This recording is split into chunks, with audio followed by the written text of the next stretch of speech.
Pois é, segunda-feira, hora de falar de futebol, final de semana. Marlon Araújo, tudo bem? Tudo tranquilo, Edson. Que boa bom, noite. né? Final de semana teve CSA no Maracanã para o maior público do futebol brasileiro na temporada. A equipe do CSA enfrentou nada mais nada menos que um Maracanã lotado e a equipe sensação do futebol do Brasil ultimamente. O Flamengo jogou um futebol não tão intenso como a gente está acostumado a ver. Porque o comparativo é do último jogo contra o Grêmio, onde foi um atropelamento, 5-0. E aí a equipe comemorou bastante, só fez um treino no sábado e não repetiu principalmente aquela marcação alta, que não deixa o adversário sair jogando. Fez um gol muito cedo, administrou a vitória, uma vitória que, diga-se de passagem, com sustos. O goleiro Diego Alves foi o nome da partida por fazer defesas importantes. Mas vamos soltar aí a reportagem do Felipe Figueira, da Record do Rio de Janeiro, sobre essa grande partida de ontem. Da beira do gramado, o técnico português, ou por que não, regente rubro-negro, conduziu o time a mais uma vitória. E olha que, apesar de algumas tentativas, sem gol do Gabigol. Quem colocou a bola na rede do CSA foi o uruguaio Arrascaeta, logo aos 8 minutos de jogo, depois de Everton Ribeiro ter feito ótima jogada. No segundo tempo, o CSA assustou, teve boas chances para empatar, mas ficou no quase. O Flamengo também poderia ter feito até mais, mas a vitória apertada só no placar foi suficiente. Há 10 rodadas para o fim do campeonato, é de longe, bem distante, que os rivais enxergam o Flamengo na tabela. Por outro lado, o time carioca se vê muito perto de conquistar o Brasileirão. Pois é, não foi aquele massacre, né? E o CSA teve chance, Marlon. Teve chance. Não conseguiu converter. A reportagem do Felipe traz duas chances. No primeiro tempo, tivemos mais duas. Uma com a Podi, que entrou livre com o goleiro Diego Alves, finalizou e o Diego fez a defesa. E outra com o Dauan. O Dauan finalizou, ele fez uma defesa de reflexo e a bola pega na trave e não entra. Ainda tem uma cabeçada do Alexandre no finalzinho. Então o CSA atacou o Flamengo e fez o Flamengo marcar o CSA em alguns momentos. E na análise tática a gente vai mostrar aqui como isso ficou diferente. E o nosso parâmetro é o jogo contra o Fluminense, que foi o jogo do final de semana último, onde ele jogou contra o Fluminense, venceu por 2-0. E aí jogou na quarta contra a equipe do Grêmio e voltou pelo Brasileiro enfrentar o CSA. São 10 pontos, o Flamengo está livre, leve e solto, isoladíssimo, joga contra o Goiás. Palmeiras ganhou. Agora, no meio da semana, o Palmeiras ganhou e manteve a distância de 10 pontos, mas é uma distância muito grande. É muito grande. Então, o Flamengo agora vai buscar essa conquista de forma antecipada. Só para se ter uma ideia, o Flamengo, com o mesmo número de pontos que está faltando 10 rodadas, foi campeão em 2009. Por isso, o Jorge Jesus e a equipe rubro-negra vai buscar para e passo para conquistar esse título antecipado. Se tudo der certo, pode ser contra o Vasco esse jogo épico para o Flamengo ser campeão brasileiro jogando contra o seu maior rival, o Carioca. Não vai ser nem vice, né? Pelo menos não tem isso para ter essa zoação. Mas vamos mostrar a análise tática aqui para a gente ilustrar aquilo que foi o jogo. Aqui, comparativo, times, né? Posse de bola 61, o Flamengo esperava o Flamengo ter muito mais contra o CSA. É verdade. Finalização certa, 3 apenas de diferença de um para o outro. Mas o que faz a diferença é a certa que entra no gol. Que entrou, E essa que faz a diferença. Então, 7, o CSA fez 4. E aí, 10 finalizações erradas, o CSA 2. Então, o CSA finalizou menos, mas finalizou no alvo. Também, né? Uma assistência, que é a assistência do Everton para o gol. 14 assistências para a finalização, é o passe antes do chute. O CSA 5, finalizou 4 certos de 5 assistências. Troca de passe, você vê o Flamengo 547 contra 300 o CSA. E as equipes errando muito pouco. 31 o Flamengo, o CSA um passe a mais. Esse é o scout do jogo. Agora vamos mostrar os chutes, as finalizações. Muita finalização do Flamengo, esse é o Flamengo, né? Dentro da área.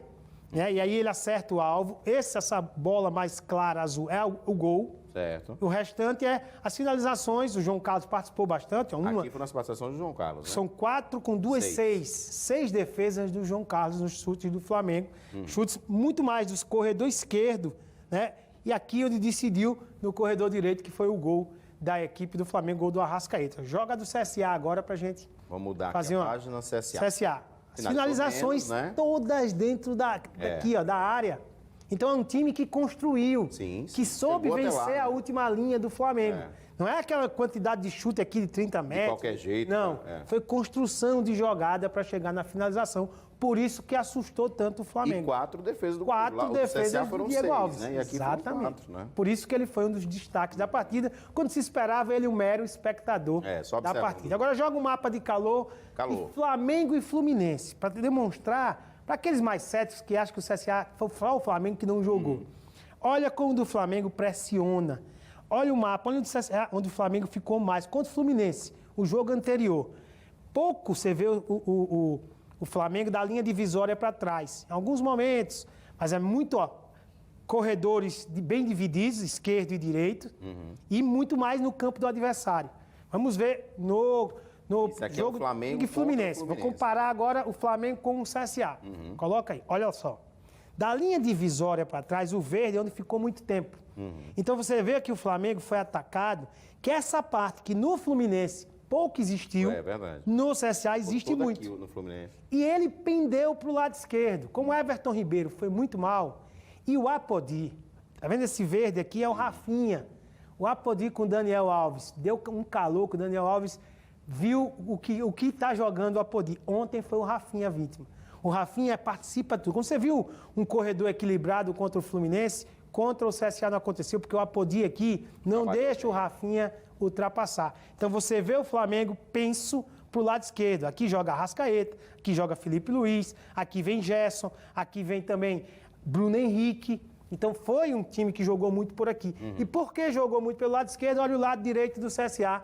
É onde ficou muito mais povoado, porque é o lado onde o Flamengo atacou bastante e teve no Celcinho um jogador que se destacou. Então é só para o telespectador entender o porquê do CSA não ter vencido, mas comemorar um grande trabalho. É verdade. O que é que o Argel achou depois do jogo? Gostou do desempenho dos jogadores? A avaliação é como resultado muito ruim, porque os concorrentes empataram e o CSA perdeu. Mas como desempenho, muito orgulhoso daquilo que viu seus atletas terem coragem de jogar contra um grande time, o virtual campeão brasileiro, num Maracanã estupidamente lotado. 70 mil, tem mais de 70? 69 e uma fração, 600 e alguma coisa, quase 70 mil. É um público espetacular. Mas já é o maior público da temporada no futebol do Brasil, que foi certo para assistir uma goleada.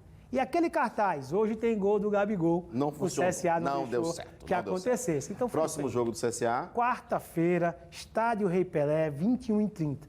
Depois dessa performance, desse desempenho, o CSA está confiante que vai ter um grande público, criar a atmosfera azul e branca contra um outro gigante do futebol do Brasil, o Corinthians, que disputa G4 e vem oscilante, vem sem um período de vitória, time que defende muito bem. E vai ter novamente um alagoano jogando no Estádio Rei Pelé. Pedrinho, Seleção Brasileira Sub-23, principal nome ofensivo da equipe corintiana, formado ali nas divisões de base do CSA, na Jaqueira, vai jogar aqui para sua família.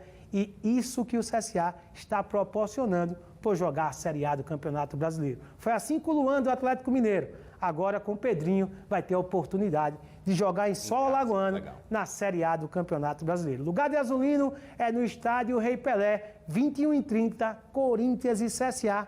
Nós acreditamos, nós somos muito mais alagoanos. Rapidinho para a gente falar do lado vermelho também. Não jogou quinta-feira, ganhou. Quando é que joga de novo? Semana toda de trabalho, joga sábado contra o Oeste, que venceu o Londrina e vai para cima do CRB. O Galo está onde? O Galo vai jogar, o Galo é o sexto colocado.